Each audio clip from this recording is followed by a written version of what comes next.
Guten Tag and Veal Gets. Welcome back to another Supra Garage video, guys. So, we've got a new problem now.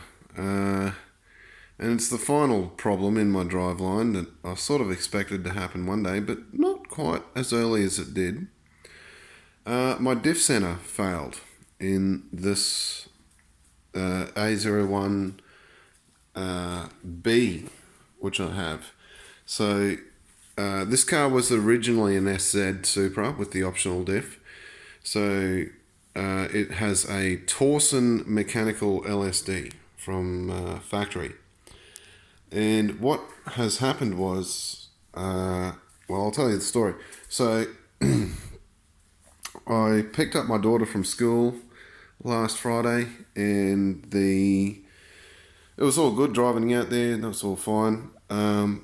Driving back, I got onto an on-ramp on the highway and just sort of rolled onto the throttle in second gear, and it axle hopped a bit as it does.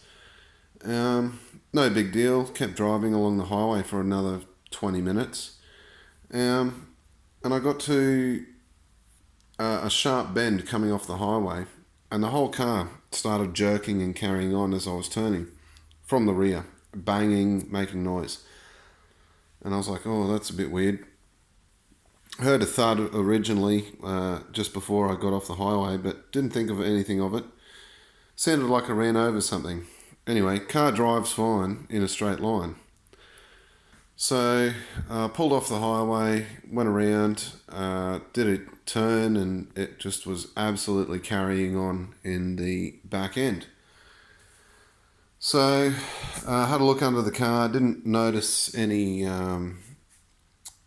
issues under the car, and then I thought, you know what, it's just going to be the diff center, the diff center. So apparently, well, the thing is, these diff centers, which you can't see under here, unfortunately, the A01B Torsen diff, which is the 411 200mm A-series diff, they are supposed to be good for about 750 horsepower. I have given this car, well, before I bought this car, I don't know its history, and it's 26 years old. I've sort of upped the power, so I'm pushing this diff a lot and sort of giving it a hard time, but not really. I've always been pretty soft on it, so I think the actual tramp just got to it and it said no more, and it's decided to strip one of the worm gears in the diff center. So I thought I'd sort of tell tell people about what the situation is with super diffs currently in Australia. So if you have an A-series diff, doesn't matter if it's a B or an A, like an A01A or an A01B or an A02B, A, all of that, as long as it's the first, if it's an A series, not a B series from an RZ, so all SZ owners will have this. Yeah, they use the 200mm crown gear and pinion. So all B series diffs are slightly bigger with a 220mm. But basically there's only two diff center options you can get that are like from new, as far as I know so far. Well, three actually. Kaz do one. They're hard to get, and you've got to order them from America. You can get a OS Geiken Superlock LSD, and they're very expensive, and they're usually about $2,500 just for the center. Or you can get a Cusco RS, which is the street type. Well, there's a few Cusco. You can get the Cusco RS, Cusco MZ, which is the race, and then they have another one that I can't remember, but it's specifically designed and whatever. But yeah, basically the best street diff center that you can get, and only one that is available for a reasonable, well, it's not even a reasonable price for an A series diff, is a Cusco RS. I think the model number is a LSD 168 L15, and that's the only diff you can get. And you can buy them brand new from a few places in Australia, or you can get one ordered in from Nangun. And they're about $1,700. So the car drives fine in a straight line and everything. So my diff center is obviously gone, which is a huge setback for me because I was about to fix the power steering, and now this has happened. And it's one of those things. I've always wanted to have a nice 1.5 way differential in this car because the A01B is a one-way Torsen, and it's quite good. It's quite aggressive. Not the best thing to sort of drift around with, but it does work when you want to make it work. However, the 1.5 way is always going to be better for street, track and racing or drift sort of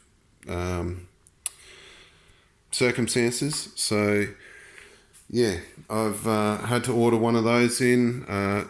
The thing is, if you get a Cusco diff here in Australia, they are made to order in Japan. They are the only people that you can get a diff for, brand new anyway. And there's a 4-week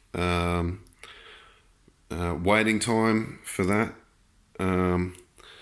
So yeah, if any of you guys with an SZ, or basically, well, not, it doesn't have to be an SZ, but a series diff equipped, which is what you'll need if you've got a T56 or Magnum conversion, or basically any other T56, because you want the 411 diff gears from the A series.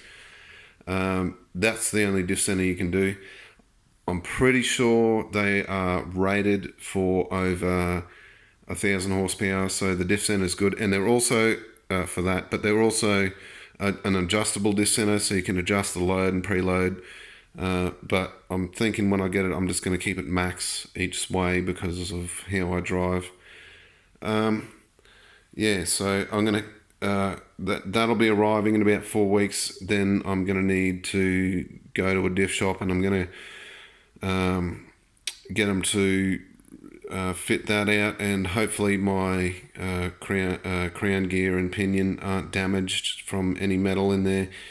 If not, I'm hoping I can just use any standard A series 411 diff gears to replace that, and then she'll be sweet. And I might I'll get the diff shop to have a look at my carrier bearings and things like that, just to make sure that everything is good and it's like a brand new fresh diff, and it's ready to go for any circuit use, which is what this car will be doing eventually. Not so much drift anymore, but once I get those Pilot Sport 4s, the drifting days of this car are over, as I mentioned in the previous video. But it will make a big difference, especially under braking and coming into corners pretty hairy on the racetrack. So we'll see how that goes. It's a bit of a setback, so I'm not going to be bringing it out really often anytime soon. It's just one of those things that happens. Performance car life. These are the type of setbacks you've got to be expecting. It's not necessarily a bad thing because I'll be replacing it with something upgraded. Toyota don't make the diff centers for an A series Torsen anymore. So as cool as it was, I'm glad I got to enjoy and feel what the true Torsen diff is. I've never driven a car other than this with a Torsen LSD. I've drifted a lot of cars and driven a lot of cars with 1 ways, 1.5 ways and 2-way diffs. This Torsen thing, it was good. I wouldn't say it was great. However, yeah, I'm looking forward to seeing how it will feel with a Cusco RS 1.5 way. It should be a lot better. It should be a lot smoother. Apparently, they're a bit noisy, but I'm not fussed. If it does the job and works and is, well, it has to be better than what's a 26-year-old Torsen diff's been through. Even though it hasn't got that many kilometers on it, it has had a life. So I'm looking forward to that. I probably won't have another video for a while because it is going to take a month for that to arrive here, and then it might be another couple of weeks before I have that in. And hopefully I'll get the steering fixed, and then I can start doing the brakes finally. So yeah. Thanks for watching, guys. Just another update. These things happen. But yeah, take it easy. Enjoy.